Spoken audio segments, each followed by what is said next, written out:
ચાલો સીધા જ આજના વિષય પર આવીએ. ભારતમાં જે મધ્યમ વર્ગ છે, જે પ્રામાણિકપણે ટેક્સ ભરે છે, એમનામાં એક ઊંડો ગુસ્સો છે. આ ગુસ્સો કેમ છે અને એની પાછળ કયા કારણો છે, એ આજે આપણે સમજવાની કોશિશ કરીશું.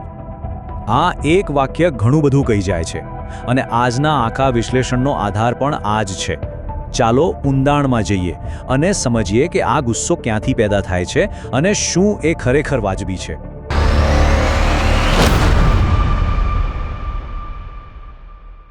જરા કલ્પના કરો, નોઈડા જેવા મોટા શહેરમાં એક યુવાન રસ્તા પરના ખાડામાં પડી જાય છે.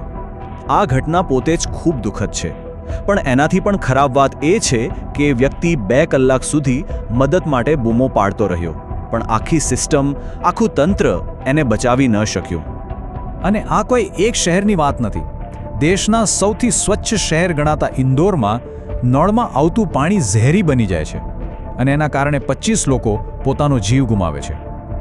આપણે ટેક્સ ભરીએ છીએ અને બદલામાં પીવાનું શુદ્ધ પાણી પણ નથી મળતું. આ ત્રીજું ઉદાહરણ તો આપણી સિસ્ટમની ઉદાસીનતા દેખાડે છે. ભીડવાળી ટ્રેનમાં એક માણસને કોઈ ચાકુ મારી દે છે અને પોલીસ એને હોસ્પિટલ લઈ જવાને બદલે કાગળિયા કરવામાં, ફોર્માલિટી પૂરી કરવામાં લાગેલી છે. તો અહીં સમસ્યા ફક્ત ઊંચા ટેક્સની નથી. અસલી સમસ્યા એ છે કે એ ટેક્સના બદલામાં જે સુરક્ષા અને સુવિધાઓ મળવી જોઈએ એ સંપૂર્ણપણે નિષ્ફળ ગઈ છે.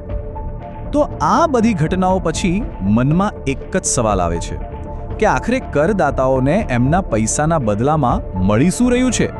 શું આપણે ખરેખર નિષ્ફળ સેવાઓ માટે બહુ મોટી કિંમત નથી ચૂકવી રહ્યા? આ એક ખૂબ જ સીધો અને સરળ સવાલ છે. આટલો મોટો દેશ ચાલે છે તો એનો આર્થિક બોજ કોના ખભા પર છે? કોણ આ દેશને ચલાવવા માટે પૈસા આપે છે? જવાબ કદાચ થોડો ચોંકાવનારો છે. ફક્ત 2%. હા, તમે બરાબર સાંભળ્યું. ભારતની આટલી મોટી વસ્તીમાંથી માત્ર 2% લોકો જ આવકવેરો એટલે કે ઇન્કમ ટેક્સ ભરે છે, અને આ જ આપણા દેશની સૌથી મોટી સમસ્યાઓમાંથી એક છે. હવે આ આંકડાને જરા બીજા દેશો સાથે સરખાવીને જોઈએ. અમેરિકામાં 33% લોકો ઇન્કમ ટેક્સ ભરે છે, જર્મનીમાં તો 51% લોકો ભરે છે, અને ભારતમાં ફક્ત 2%. આનો સીધો અર્થ એ થાય છે કે દેશ ચલાવવાનો જે આખો બોજ છે એ આ નાનકડા 2% લોકોના ખભા પર આવી જાય છે. ચાલો સરકારની આવકને થોડું વધુ ઊંડાણથી સમજીએ. જો સરકાર ₹1 કમાય તો એમાંથી 22 પૈસા ઇન્કમ ટેક્સમાંથી અને 17 પૈસા કોર્પોરેટ ટેક્સમાંથી આવે છે. એટલે કે લગભગ 40% આવક તો આ 2 ટેક્સમાંથી જ આવે છે. અને ફરીથી આ આખો બોજ કોણ ઉઠાવી રહ્યું છે? એ જ વસ્તીનો એક નાનકડો હિસ્સો. અને જ્યારે સિસ્ટમમાં આટલી અસમાનતા હોય ત્યારે એની અસર શું થાય? લોકો નિરાશ થઈને દેશ છોડવા લાગે છે. દર વર્ષે લગભગ 2 લાખ ભારતીયો પોતાની નાગરિકતા છોડીને બીજા દેશમાં વસી જાય છે. યાદ રાખો, સમસ્યા વધુ ટેક્સથી નથી. સમસ્યા એ છે કે ટેક્સ ભર્યા પછી પણ બદલામાં કંઈ મળતું નથી. સારું, સમસ્યાઓ તો ઘણી છે, પણ શું એના કોઈ ઉકેલ છે? ચાલો હવે એવા 2 વિચારો પર નજર કરીએ જે આખી સિસ્ટમને વધુ સારી અને ન્યાયી બનાવી શકે છે. પહેલો ઉપાય છે પરફોર્મન્સ બેઝડ ફંડિંગ, એટલે કે જેવું કામ એવું ઇનામ. આ ડેટા જુઓ.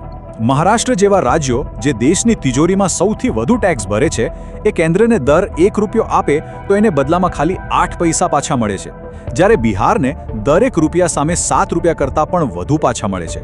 મતલબ કે જે મહેનત કરે છે એને ઓછું મળે છે. આ સિસ્ટમ બદલવાની જરૂર છે. બીજો ઉપાય છે કસ્ટમ્સ ડ્યુટીમાં સુધારો. આપણા બધાને ખબર છે કે ભારતમાં આઈફોન કે મેકબુક જેવી વસ્તુઓ અમેરિકા કરતાં કેટલી મોંઘી મળે છે. એનું કારણ છે ખૂબ ઊંચી કસ્ટમ્સ ડ્યુટી. હવે આટલો બધો ટેક્સ હોય તો શું થાય? લોકો ગ્રે માર્કેટમાંથી એટલે કે ચોરી છુપીથી વસ્તુઓ ખરીદે છે, જેનાથી સરકારને ₹1નો પણ ટેક્સ મળતો નથી. તો પછી કોઈ પણ ટેક્સ કેવો હોવો જોઈએ? આ સરખામણી બધું જ સમજાવી દે છે. ટેક્સ એટલો જ હોવો જોઈએ કે સરકારની આવક પણ થાય અને લોકો બ્લેક માર્કેટ કે ચોરીના રસ્તા પર પણ ન જાય. એક યોગ્ય સંતુલન ખૂબ જ જરૂરી છે. ચાલો હવે એવા ઉપાયો તરફ જઈએ જે ટેક્સની સિસ્ટમને વધુ સમાન બનાવી શકે. આમાં ખાસ કરીને 2 ક્ષેત્રો પર ધ્યાન આપવાની જરૂર છે જ્યાં મોટા પાયે ગોટાળા થાય છે. ભારતમાં ખેતીમાંથી થતી આવક પર કોઈ ટેક્સ નથી. આ કાયદો બનાવવામાં આવ્યો હતો દેશના ગરીબ અને નાના ખેડૂતોની મદદ કરવા માટે. પણ હવે એ જ કાયદો અમીર લોકો માટે ટેક્સ બચાવવાની એક મોટી છટકબારી બની ગયો છે. આ સ્લાઇડ પરના આંકડા જુઓ.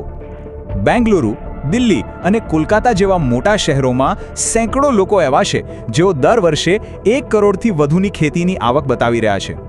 શું કોઈ ખરેખર માની શકે કે દિલ્હીના સેન્ટરમાં બેસીને કોઈ કરોડો રૂપિયાની ખેતી કરી રહ્યું છે? આ સીધી સાદી ટેક્સ ચોરી છે, બીજું કંઈ નહીં. તો આનો ઉપાય શું છે? બહુ સરળ. ખેતીમાંથી થતા નફા પર 30 લાખ રૂપિયા સુધીની મર્યાદા નક્કી કરો. એનાથી ઉપર જે પણ નફો થાય એના પર સામાન્ય માણસની જેમ જ ટેક્સ લગાવો. આનાથી નાના ખેડૂતોને કોઈ જ અસર નહીં થાય, પણ જે અમીરો આ છટકબારીનો દુરુપયોગ કરે છે એ ચોક્કસપણે બંધ થઈ જશે. અને હવે ચોથો ઉપાય. આપણા દેશમાં ઘણા એવા મોટા બિઝનેસમેન છે જેઓ બધો જ વેપાર રોકડામાં કરે છે. કરોડો રૂપિયા કમાય છે પણ સરકારને 1 રૂપિયો પણ ટેક્સ નથી ભરતા. જ્યારે આવા લોકો ટેક્સ ચોરે છે ત્યારે એનો સીધો બોજ પગારદાર અને પ્રમાણિક કરદાતા ઉપર આવે છે. આ લોકોને ટેક્સના દાયરામાં લાવવા ખૂબ જ જરૂરી છે. અને હવે સૌથી મહત્વના મુદ્દા પર આવીએ. જવાબદારી અને માનસિકતા. ભારતમાં સાચી લઘુમતી કોણ છે? એ પ્રામાણિક કરદાતા છે, જે ચૂપચાપ દેશ ચલાવવા માટે પૈસા આપે છે, પણ એની વાત સાંભળવાવાળું કોઈ નથી. બીજા દેશોમાં જુઓ, ક્યાં કરદાતાઓનું સન્માન કેવી રીતે થાય છે. જાપાનમાં ઈમાનદાર ટેક્સપેયરને રાજા સાથે ફોટો પડાવવાનો મોકો મળે છે. માલ્ટામાં લોટરી નીકળે છે. પાકિસ્તાનમાં પણ VIP સુવિધાઓ મળે છે. વાત ખાલી ઇનામની નથી, વાત છે કરદાતાને યોગદાનને માન્યતા આપવાની. ભારતમાં કોઈ ઇનામ નથી જોઈતું. બસ એક જ વસ્તુ જોઈએ છે.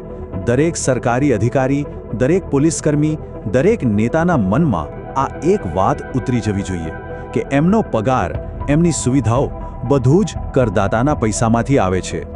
અને આ બીજું વાક્ય, દરેક સરકારી બાબુની લાલ બત્તીવાળી ગાડીમાં આ વાત ગૂંજવી જોઈએ કે એ માલિક નથી, એ જનતાનો અને કરદાતાનો સેવક છે. જે દિવસે આ માનસિકતા બદલાશે તે દિવસે દેશ બદલાશે. તો આ આખા વિશ્લેષણના અંતે આ એક સવાલ સાથે આપણે સૌએ વિચારવું રહ્યું કે જે ભવિષ્ય આપણે બનાવવા માંગીએ છીએ એમાં એક પ્રામાણિક કરદાતાની અસલી કિંમત શું હોવી જોઈએ? આ સવાલનો જવાબ જ આપણા દેશનું ભવિષ્ય નક્કી કરશે.